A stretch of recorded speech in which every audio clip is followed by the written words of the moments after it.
എടോ മനാഫെ, ആള് വേറെയാണെന്നും പറഞ്ഞ് ഇങ്ങോട്ട് വന്ന് കൂടുതൽ പേടിപ്പിക്കാൻ നിൽക്കല്ലേ. തന്നെ പോലത്തെ കുറച്ച് നന്മ മരങ്ങള് ഉയർന്നു വന്നിട്ട് ഈ നാട്ടിൽ നടത്തിക്കൊണ്ടിരിക്കുന്ന ഫ്രോഡ് പണികളുടെ ഏറ്റവും അവസാനത്തെ കണ്ണിയാ ഇപ്പൊ കണ്ടോണ്ടിരിക്കുന്നത്. കേട്ടോ, വെളിവില്ലാത്ത കുറെ ആരോപണങ്ങളായിട്ട് മുമ്പോട്ട് വരുമ്പോ ആണോ നിങ്ങളെയൊക്കെ ആരാ ഫണ്ട് ചെയ്ത് നടക്കുന്നതെന്നുള്ളതിനെ കുറിച്ചിട്ട് നാട്ടുകാർക്കൊക്കെ നല്ല ധാരണ കിട്ടുന്നുണ്ട് കേട്ടോ. ഒരു സംശയമുണ്ട്, യുവരാജന് ഒരു സംശയമുണ്ട്, യുവരാജ് ഗോകുലിന് ഒരു സംശയമുണ്ട്. JCBക്കാണോ കൂടുതൽ ആഴത്തിൽ കുഴിക്കാൻ പറ്റുക അതോ മമ്മട്ടിയും പിക്കാസോ ഉപയോഗിച്ചിട്ടാണോ? ചെറിയൊരു JCB ആണെങ്കിലും JCBക്ക് ആയിരിക്കുമല്ലോ കൂടുതൽ ആഴത്തിൽ, JCBക്ക് അല്ല. എന്തൊരു ബുദ്ധിയാണ് നിനക്ക്.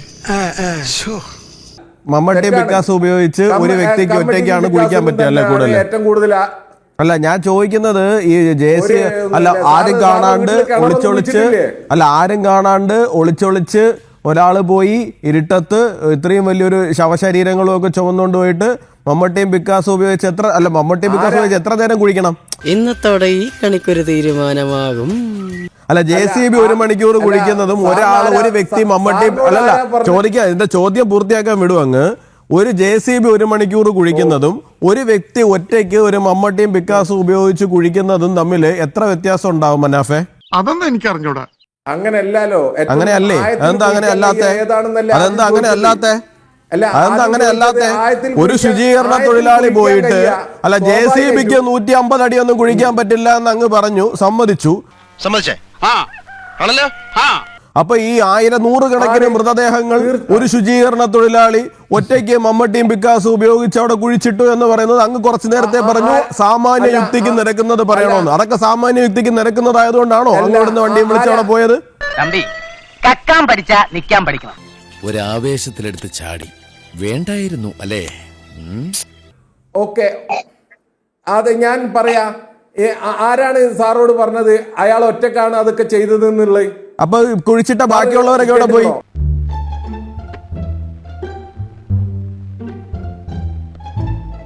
അപ്പൊ കുഴിച്ചിട്ട ബാക്കിയുള്ളവരോട് പോയി. ശവം പോയതിന്റെ കൂട്ടത്തിൽ പോയോ? അവിടെ ഉണ്ട്. അല്ല, ഈ ശവം പോയതിന്റെ കൂട്ടത്തിൽ പോയോ? അവിടെ ഉണ്ട്, അവിടെ തന്നെ.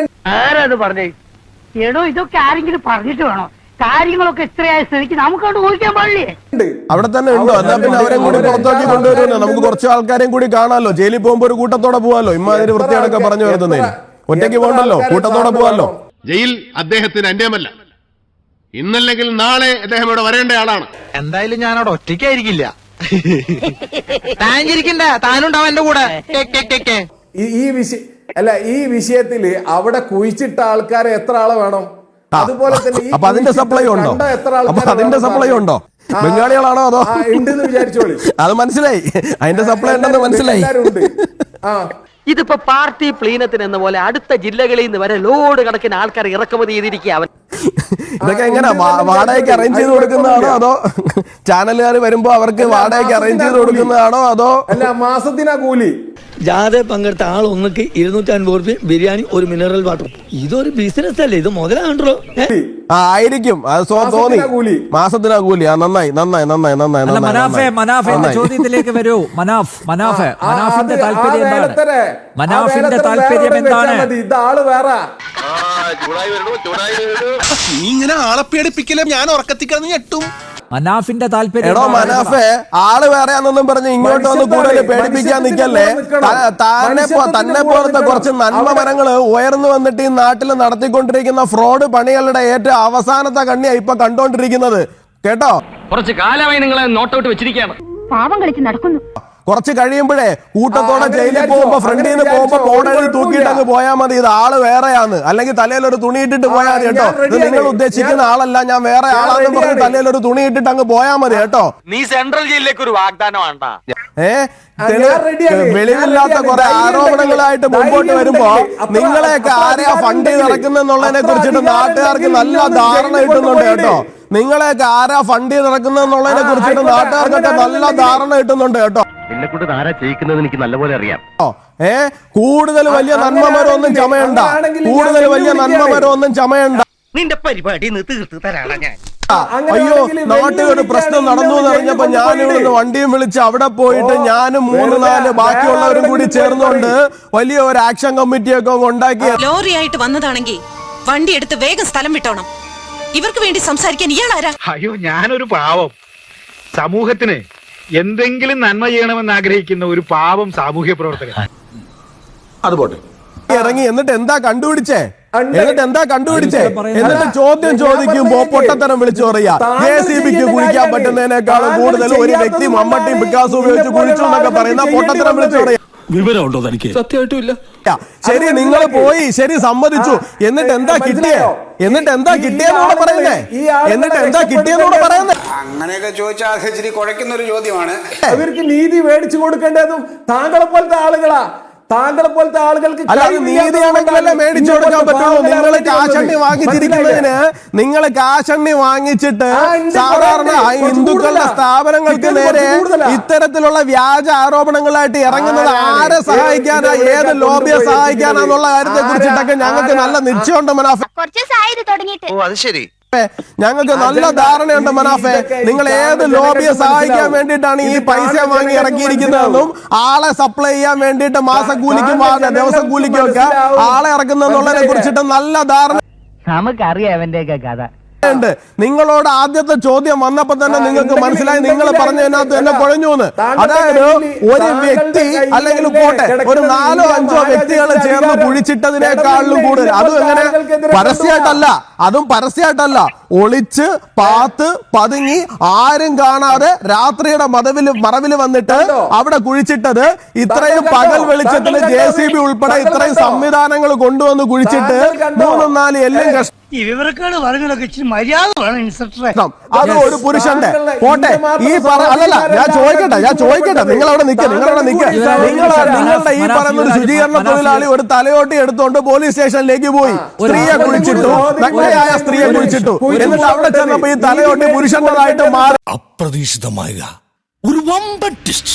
എന്റെ കഷ്ടകാലം എന്നല്ലാതെ എന്ത് പറയാൻ. എന്താ സിനിമ? ആര് പറഞ്ഞു ഇത് പുരുഷന്റേതാണെന്നുള്ളത്? അല്ല മനാഫ്, ഒരു കാര്യം ചെയ്യും, ഞങ്ങൾ എന്ത് പറയണമെന്ന് എഴുതി തരും. ഞാൻ പറയുന്നത് ഞങ്ങൾക്ക് വാർത്താ മാധ്യമങ്ങളിൽ നിന്ന് കിട്ടുന്ന റിപ്പോർട്ട് വെച്ചിട്ട് മാത്രമേ പറയാൻ സാധിക്കുകയുള്ളൂ. എനിക്ക് കിട്ടുന്ന റിപ്പോർട്ട് അനുസരിച്ചിട്ട്, ഞാൻ വായിക്കുന്ന വാർത്തകൾ അനുസരിച്ചിട്ട് അത് പുരുഷന്റേതാണെന്നാണ് മനസ്സിലാക്കുന്നത്. അത് നിനക്കറിയാം, പക്ഷെ അത് അറിയത്തില്ല എന്ന് നീ കാണിക്കുന്ന നിന്റെ നാട്യമുണ്ടല്ലോ, അത് ഈ പാപ്പിച്ചാനോട് വേണ്ട. ഇദ്ദേഹം ഒരു ശുചീകരണ തൊഴിലാളി എന്ന് പറയുന്ന ആള് ഒരു തലയോട്ടി കൊണ്ടുപോയി. അത് ഒരു പുരുഷന്റേതാണ് എന്നാണ് ഞാനൊരു വാർത്താ മാധ്യമത്തിൽ നിന്ന് ഞാൻ മനസ്സിലാക്കിയത്. ഇപ്പൊ നമുക്ക് എല്ലാവർക്കും രാവിലെ എഴുന്നേറ്റ് ധർമ്മസ്ഥലയിൽ ചെന്ന് നിന്നിട്ട് ഞങ്ങൾക്ക് ആ യൂട്യൂബ് ചാനലൊന്നും ഞങ്ങൾ ആരും നടത്തുന്നില്ല. ഞങ്ങൾക്ക് അതിലൂടെ ഇത്തരത്തിലുള്ള കോൺട്രവേഴ്സി ഉണ്ടാക്കി വിട്ടിട്ട് റവന്യൂ ഉണ്ടായിക്കൊണ്ടിരിക്കാൻ വേണ്ടി ഞാൻ യൂട്യൂബ് ചാനലൊന്നും ഞാൻ നടത്തുന്നില്ല. സെൻസേഷൻ ഉണ്ടാക്കണം, പിന്നെ കോൺട്രവേഴ്സി, വിവാദങ്ങൾ, എന്നാലേ പെട്ടെന്ന് ജനശ്രദ്ധ പിടിച്ചു പറ്റാൻ പറ്റൂ. അപ്പൊ എനിക്ക് അതിന്റെ ആവശ്യമില്ല.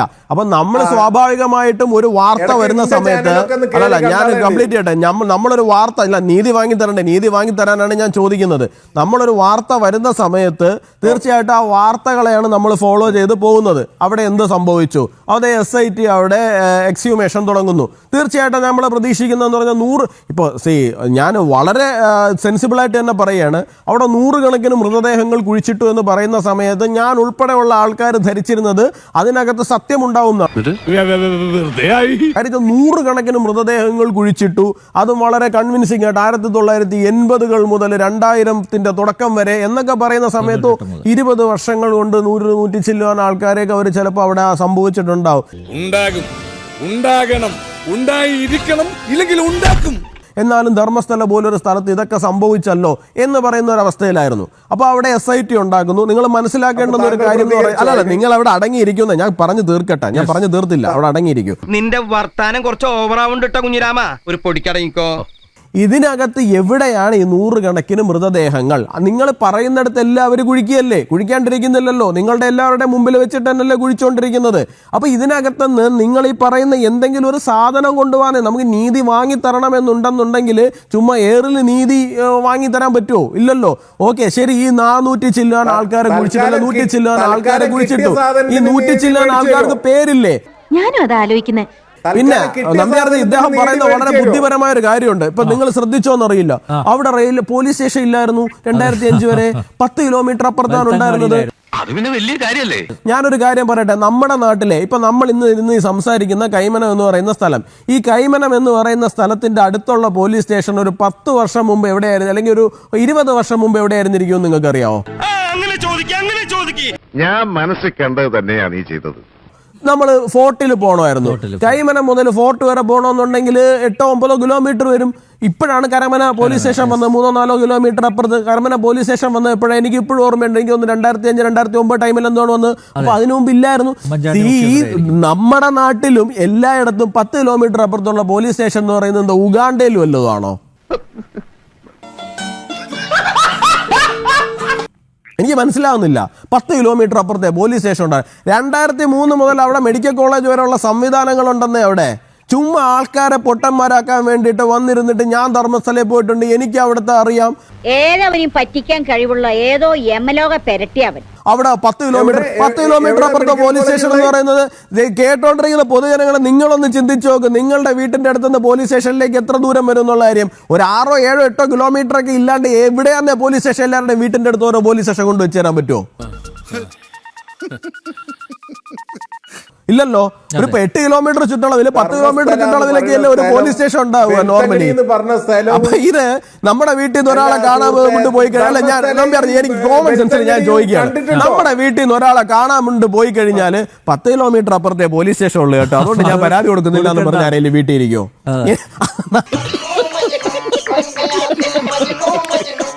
അത് 100 കണക്കിന് ആൾക്കാർ.